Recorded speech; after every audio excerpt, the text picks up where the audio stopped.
This is England. England before June 6, 1944. From these shores, the United Nations was soon to launch the greatest military expedition of its kind in history.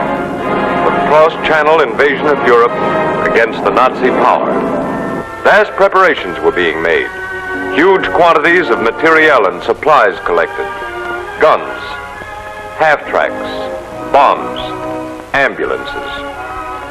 Yes, ambulances. For in the midst of all this preparation and this training for destruction, there went on an opposite kind of preparation. Preparation for the business of saving life, of preserving limb and tissue, of easing pain. Through the endless English months of war games and maneuvers, the medical corpsmen of the ground forces worked with their units. They grew tough and inured to battle conditions. They learned the prime importance of speed. As the day drew nearer and the grand strategy was mapped, the Medical Corps drafted its plans to fit.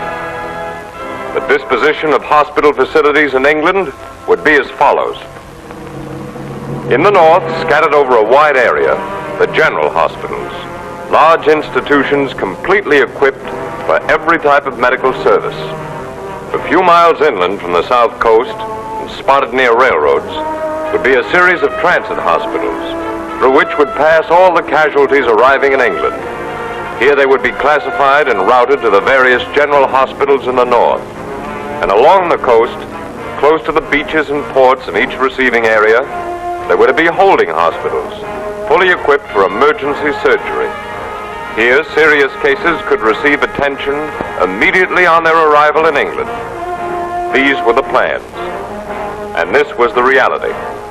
The general hospital, the transit hospital, the holding hospital, better equipped than many a permanent institution back home. The tent stood empty, ready, waiting for the day. June 6th, D-Day. The great plan is put to the test.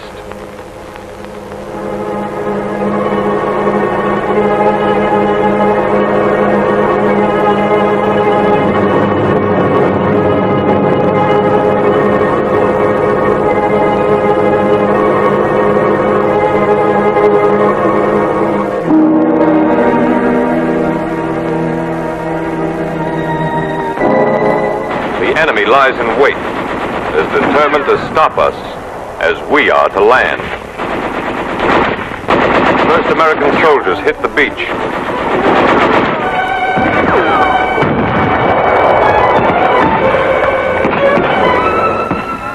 The medics have moved in with them and their work begins. Aid stations are established on the spot, and an astounding record starts piling up. The checkup later reveals that 80 to 90% of the wounded received medical care within 10 minutes of being hit. Immediately, the business of evacuation begins. Worst wounds get first priority. Right back they go to the boats that landed them but a short time before. This is part of the plan. Where the LSTs are unable to come in close enough, the smaller craft are used to get the wounded to them.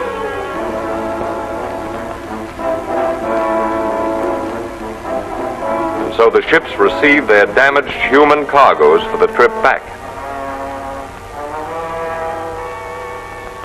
All along the beaches they wait. As the fighting develops, every means is used to hasten the removal of the wounded from the scene of battle.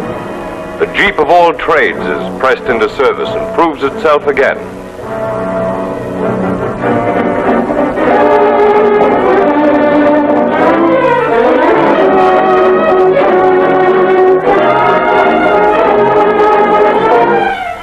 Duck sets out with its load of wounded. Through it all, the slogan of speed remains the keynote.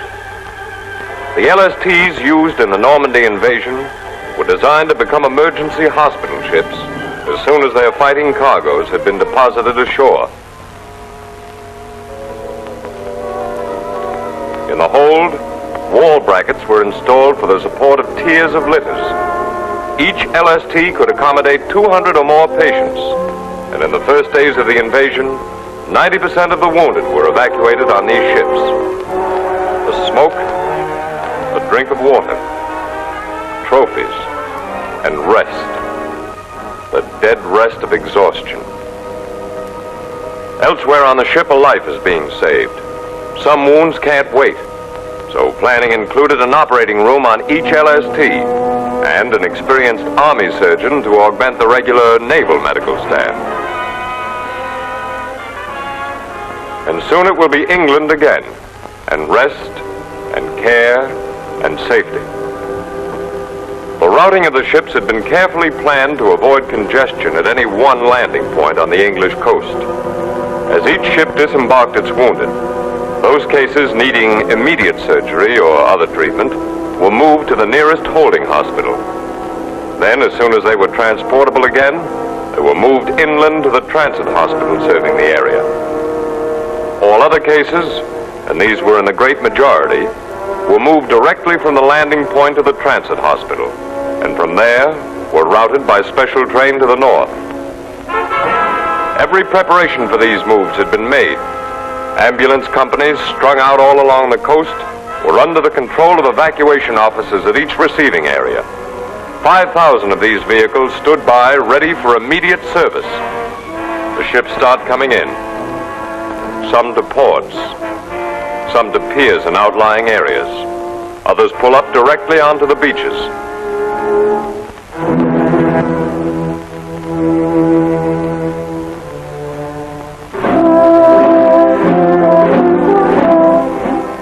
No time is lost in moving out the wounded. Specially trained sanitary companies take over the litter jobs and the business of unloading begins. Evacuation officers supervise. The disposition of each litter case has been decided.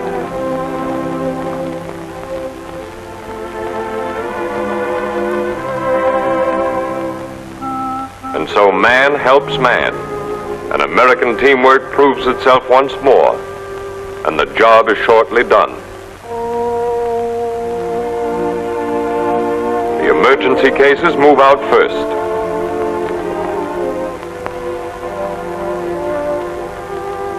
Often it's only a matter of minutes before a dangerous wound has been x-rayed, a decision made, and a patient readied for surgery.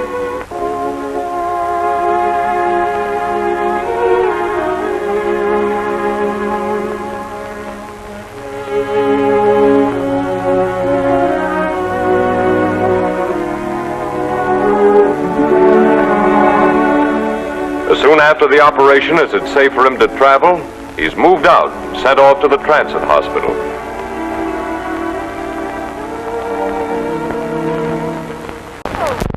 In Normandy, the fighting has moved inland.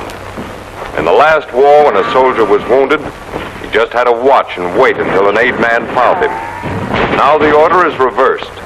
The aid man does the watching and waiting, and is at the side of the casualty as soon as he becomes one. In addition, the American corpsman today, unlike his counterpart in previous wars, is qualified to administer morphine and plasma and to render numerous other services to the wounded. All this is making a vast difference in the saving of life. Some of the wounded filter back to the aid station on foot, but evacuation by walking and hand litter bearing soon gives way to the faster method of evacuation by jeep. The battalion aid station operates just behind the lines.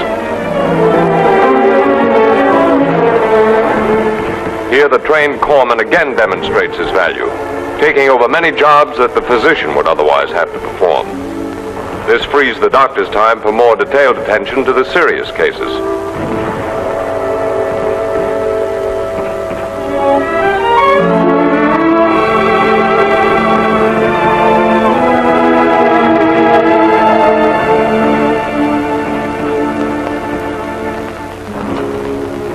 Next, the wounded are brought to a collecting station a mile or so farther back. There are facilities here for further emergency treatment if needed.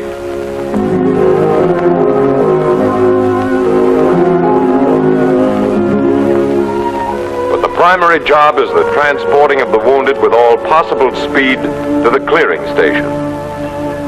This is located far enough to the rear to avoid exposure to direct enemy action.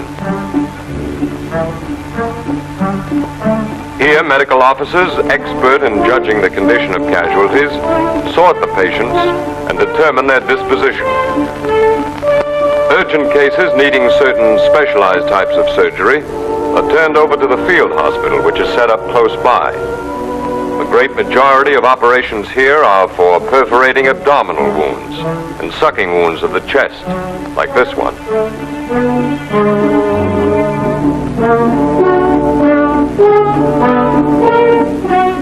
Whole blood flown in from England consolidates the gains that have been made by life-saving plasma at the front.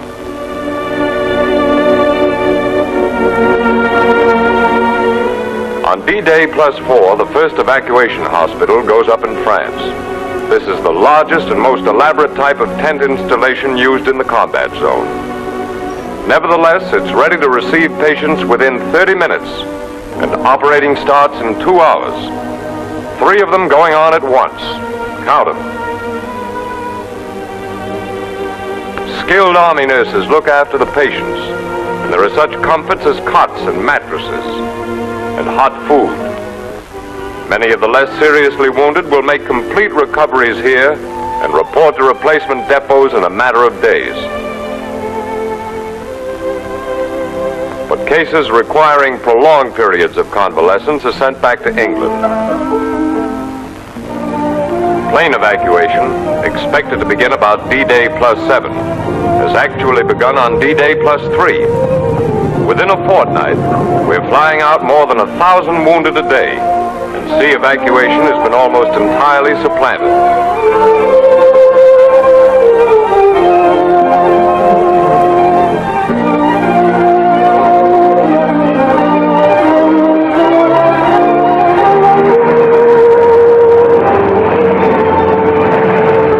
The air trip from France to England takes about an hour.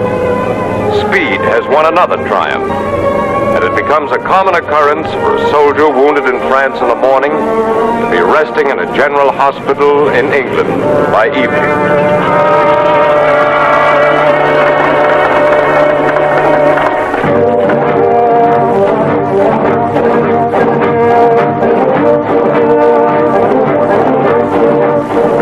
From the landing field, the patients are shuttled to the transit hospital, and before long they're boarding the hospital trains that pull out daily from nearby railway spurs for the trip north.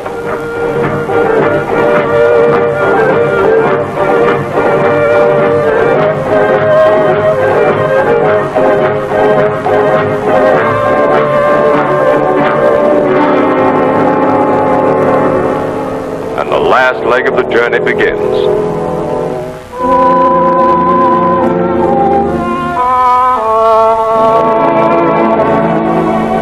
General hospitals are telling some remarkable stories these days, like 16,000 casualties handled by one group and only 15 deaths. What is making such records possible, of course, is the fine condition in which patients are arriving, due to the splendid work of units all along the line. In the first 2 months of the invasion, some 76,000 wounded were handled by the medical department. In World War I, 8% of these men would not have survived. Today, less than 3% are being lost. And many who would have been invalided for life will be totally healed. So the careful planning of months bears fruit. And men who knew the battlefield but a few short hours back, knew the pain, the suffering, now know the care, the comfort, and the hope that the best in modern medicine can bring.